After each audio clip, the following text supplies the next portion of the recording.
Shayne, we're down at Singys. Team Singys ABC, mate, yeah. Because you're one of the first fighters that I remember watching on the VIP shows and thinking, looks like you should be on the big stage. And a few fights later you were. Yeah. And in fact, you'd actually won the English title before I actually spoke to you. You beat Curtis Woodhouse, hadn't you? That's right, yeah. And then about 3 or 4 fights later, just up the road from where we are now, you ended up winning your WBC Silver International title. That's right, yeah. Put welterweight that one, wasn't it? 2 special belts, mate. Nice belts, mate. Challenge for the British title. Yeah. These are special, you know. It's not easy to get to challenge for the British title, is it, mate? No. Win major belts. No, especially being made mandatory for it. Yeah. Obviously, you get your voluntary defences stuff, don't you? But Boxing Board of Control made me mandatory for it. So. But your career finished far too soon, and you was in the wilderness for about 4 or 5 years, and then last year you made a comeback, mate. Yeah. And a successful one as well. Yeah, it was good. It was good. And you picked a kid that was no easy fight to come back to. A kid I just watched previously on I think he was fought up in Hull. Right. And I think the kid had a half decent record at the time, and it's not what you wanted to come back. A young kid, well, he wasn't young, but hungry. Yeah, young to boxing, yeah, but still hungry and still wanting to cause a few upsets, because he caused a couple of upsets prior to that. But during the fight, you'd already injured your shoulder before that, hadn't you? Yes, slightly, yeah. You went over in the 5th round, there was a bit of a punch and you fell over and you absolutely shattered your shoulder, didn't you? Yeah, blitzed it. I don't know how, how it happened in the fight, whether it was a punch over extension or whether it when I went down. I don't actually know. I can just remember it going and feeling it, but obviously I stuck in and dug in with it for another 2 rounds. Well, like I say, I was fortunate to see it, to film it and watch it. But I think it's what you needed. You needed to come back. You needed to finish your career on a win, because it was too premature. I think you were about 28 when you called it, 28. Because you'd had that. Listen, I like Patrick McDonough, and he was a good kid, going through a little bit of a purple patch, but I felt like you'd won the fight, mate. Same, mate, definitely. And I think it left a little bit of a sour taste in your mouth. Big time. I fell out of love with it for the first time in 20 years, however long I've been boxing for. I just thought I was just treated a bit wrong, as in there were just so much in the build-up. The gloves in the changing rooms, the song weren't right, they changed my song. I didn't end up getting paid off my Hennessy. I got banned. I got a 4-month ban for the bit of falling out at the weigh-in. We just, and obviously the result as well, you know. It would have been sad for you to go out on that note. So even though it was 5 years later, or near enough 5 years, about 4.5 years, wasn't it?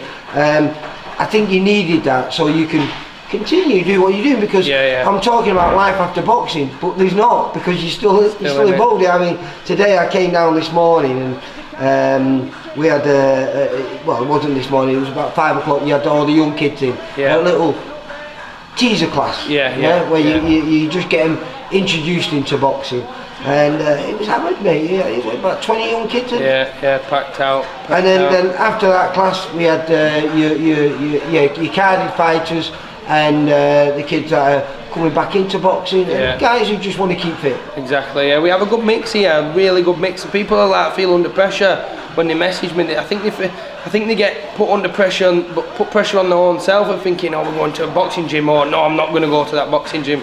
This gym is people, 50-odd-year-old men, 18-year-old lads, 17-year-old lads, some lads overweight, some lads unfit, some lads fit, some lads ripped up, some lads with a belly. We just have a good mix and we're all a team, and that's why it's Team Singys, because we're a team and we all get on together and it works. What I like about your teaching style is you teach, like a lot of gyms like this, you're teaching, older people that perhaps might never fight, just allow a lot of people to do what they want. But you take them right back to how they all should start, like an amateur gym does. You know, you show them the footwork, you show them, you know, how to control the bag when you're hitting it. You know, you don't want it going all over the place. You want to control it. It was really pleasing to watch, mate. It was. I think if you want to learn how to, the problem with boxing, you can get into bad habits early on. And they're hard to break. They're hard to break. So what you're teaching here is good habits from the moment you step through the doors. From scratch. I've had a few kids coming from other gyms, and it's hard. It's harder when people come in and they say, have you boxed before? They say no. Thank you. Like that? Oh, I love that, because then we start how I want you to start. Not trying to correct other people's, not dissing anybody else, but correct other people's mistakes. Every other person is different how to what I think, different how I want my fighters to be. Now you've been coaching for a little while. This place you've had, what, for about a year? Just over, Is there things that you teaching now? Because you've got to think about, you know, you don't get to your level in boxing without being what I'd say is a bit of a natural. So there's things that you must have done really well that no one taught you. You could do it. So you have to break that down when you're trying to explain that to someone else.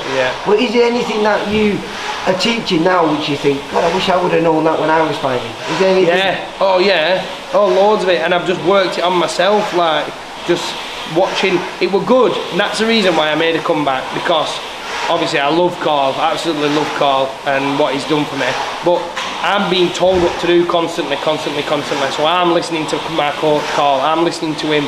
When I've come in here and I've started training these young kids, I'm looking at boxing as a completely different light now. I'm looking at it as an opponent, as how I can make him better, how I would hit him, or how, you know what I'm saying. So it's like I actually thought I can be a better fighter. See, like I'm a better fighter than I was. I honestly thought that, and I still think that now. If it obviously weren't for my shoulder injury, I'd be still plodding on. Where I'd have got to, I don't know, but I love it. I love it more now, I think, than I ever have done. And I was madly in love, and you know me, and everybody else knows me. I give 110%, and that's it. That gym you were at, you were talking Carl Ince, it was up in Blackpool, in the middle of nowhere, but what a fantastic place, wasn't Lovely it? gym. And there was a period where you had yourself, you had Rick Godin down there, Rick Skelton, Tommy Taven, Tommy Taven, go on, we could go on.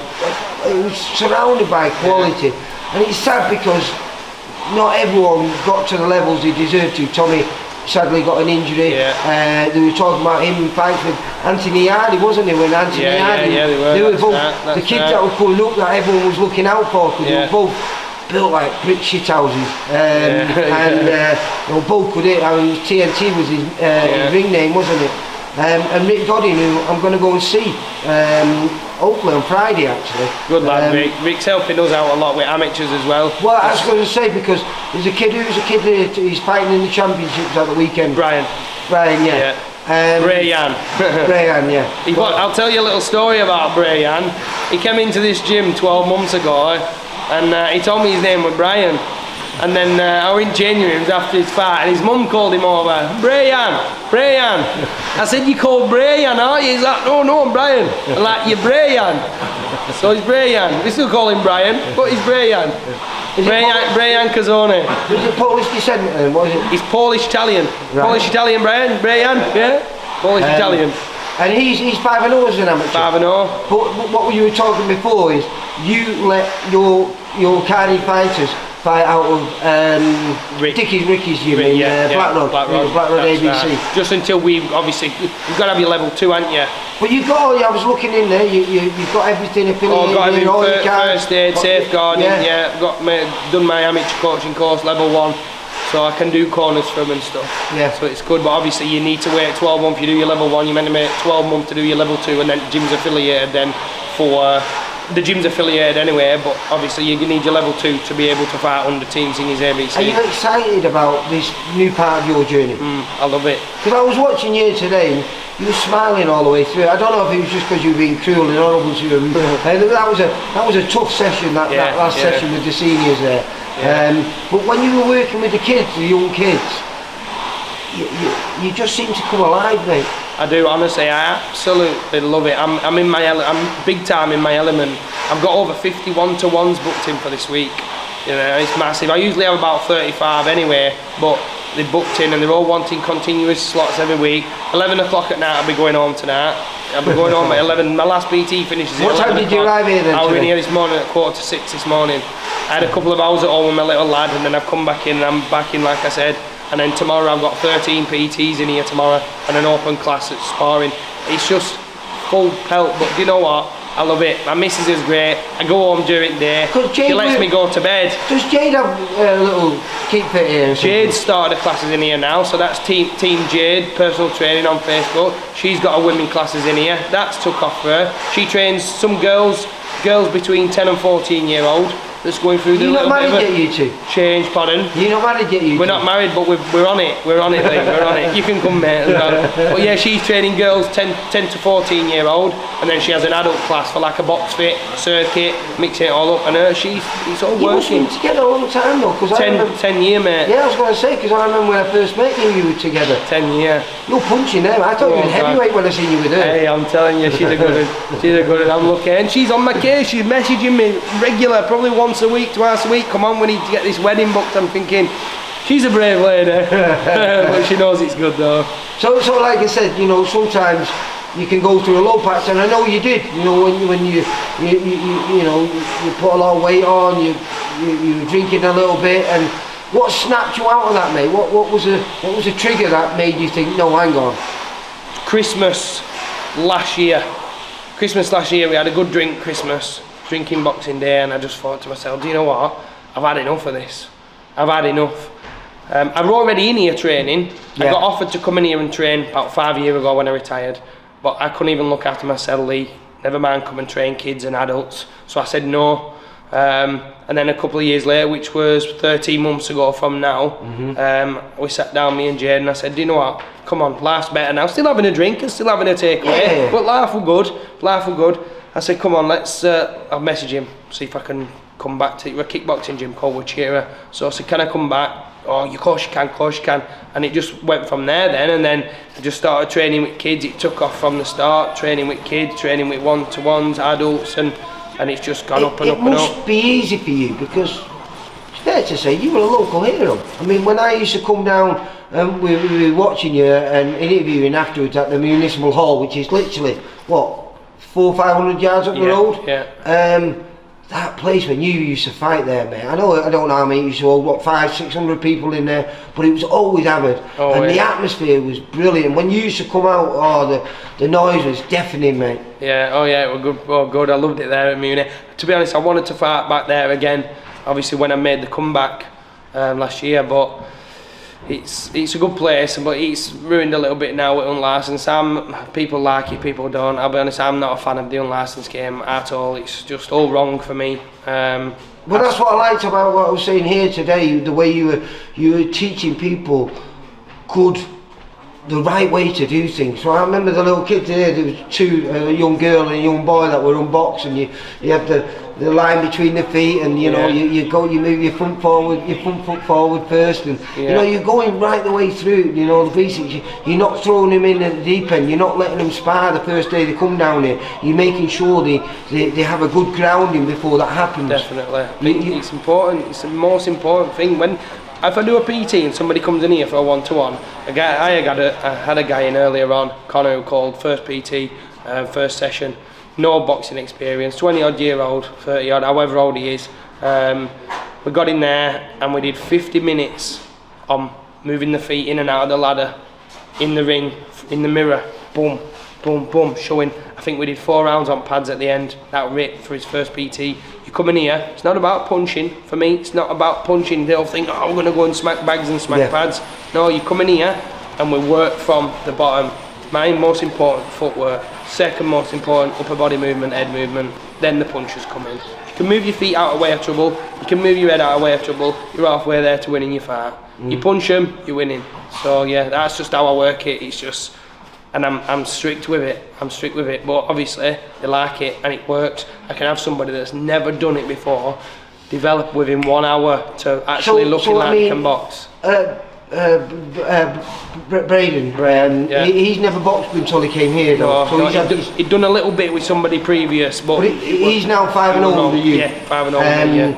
And I presume your ambition now as a trainer must be, you know, to take someone, because he's only a young kid, what is he, 17? Yeah. To take someone like him and develop him into being a champion as an amateur, and if everything goes well, would you love to follow him and bring him through into the pro game? Yeah, definitely.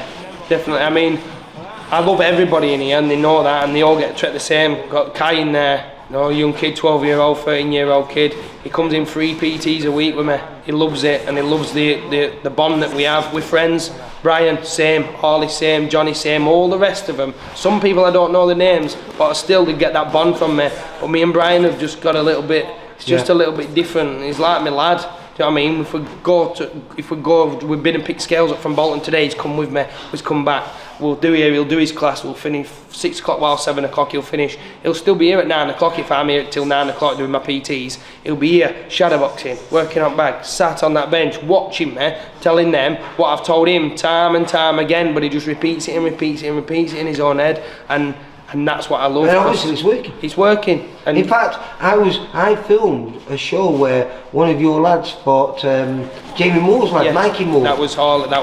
Yeah, and he did brilliantly because he did good. Mikey's a very good boxer. He was making his debut. I think your lad had one fight, I didn't. No, he won box. Was he making his debut? He won box. Yeah, and it was brilliant because I think sometimes you can overthink things, and I think Mikey was overthinking things where your lad was just letting his hands go and working hard. And it was nice to see, you know. Obviously hard to see because I've gone there to support Jamie, but amateur boxing, it's all about learning, isn't it? It's such a nice thing, amateur boxing, because it's honest. Where professional boxing, not quite as honest as thingy. You know, sometimes if you've got someone who's got money behind you, you're going to get opportunities. Where, you know, like we were saying before with Rick, you know, what a super talent Rick Godin was. Training plan, but he never really got those opportunities to shine on the big stage. Shame that. But you managed to do it a few times, mate, and it was nice for you to come back after that long layoff and get back to winning ways. And I know you injured your fight that put an end to your career, but it was the right time then. You know. For now. Well, listen. the thing is, you're a long time retired, and if that goes again, then it could affect you. Of course. You know, and it affect this because you're not going to be able to do the pads, and you're not going to be able to do all that. It affected big time. It affected big time, especially when I broke it again 3 months later. I'd not done no rehab on it, and I went up Manchester and ended up sparring and got caught on it, and it just absolutely. So it's not worth tempting fate, is it, mate? When everything seems to, after what I've watched today, mate, it seems life's pretty sweet again, mate. Oh yeah, it's good. I love it. I do. I love everything about it. And probably I'd have to, even if my shoulder did end up alright, I'd have to sit down and have a real think about it, whether I would make a comeback. I'd love to, and I'm always going to want that. Every fighter always wants that, but it's not right. It affected me big time, the shoulder. It affected my family big time. I just had a newborn baby, and I couldn't pick him up. Dad of 2 now, aren't you? Dad of 4. Dad of 3 and a stepdaughter. Yeah. Well, listen, I'm so happy I've come down. Well, I'm so happy I've come down here because, like I said, I wanted to catch up. I know I did catch up with you just before you made your return, and I was so happy for you that you could go out on a winning note, because, you know, you were a super talent, and like I say, you're just unfortunate. You met 2 very good kids in Sam Eggington and Bradley Skeet. And as you said, your other defeat was a dubious one.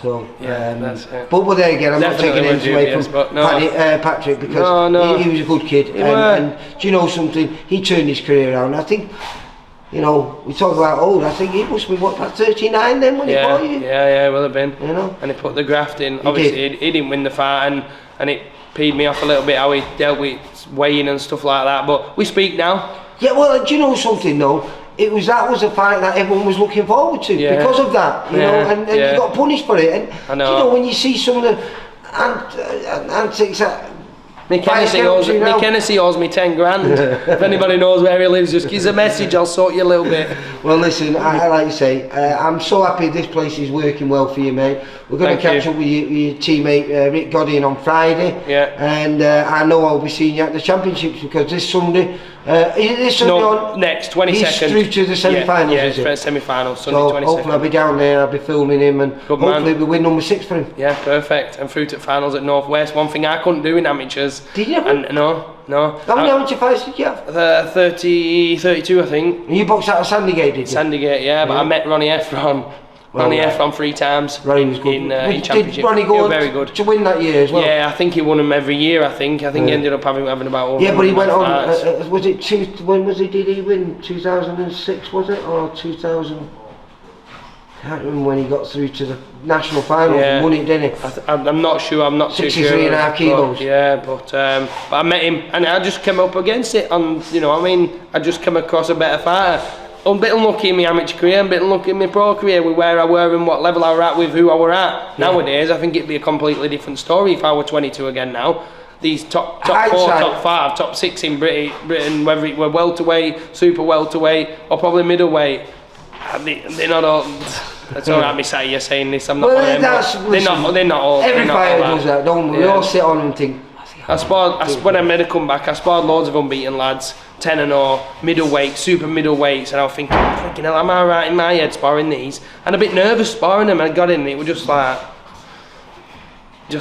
it were easy. Let me tell you, it were like a completely different level. I just understood my experience in boxing when I got in with these that were 10-0, 20 odd year olds. Sometimes a little bit of a break from boxing can be a good thing, because it lets everything fall into place correctly, and you obviously you would have watched your old fights and realised that I could have done this or I should have done this, and then you had the chance to put those wrongs right, and like I say, injury stopped that, but it's nice to go out and win, that's it, definitely. And against an half decent kid at the time. Yeah. So I was chuffed I was there to watch it, mate. Brilliant. I was chuffed I was there to watch most of your fights.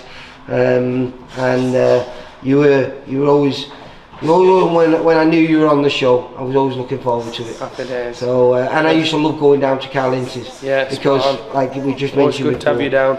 Absolute quality down there, and just a little bit unfortunate most of the fighters. Yeah, that's it. As good as everyone can be in boxing, you need luck. Yeah, that's it. Definitely. So, hopefully, like I say, I'll see you in 2 weeks' time when Braden fights, and hopefully he goes to 6-0 and becomes your first Northwest Regional champion. Yeah. Well, actually, do the job I couldn't do. That's what I'm dying to it. At least I've still done it if Brian goes and sorts it for me. You just claim it, can't you? I'm claiming it.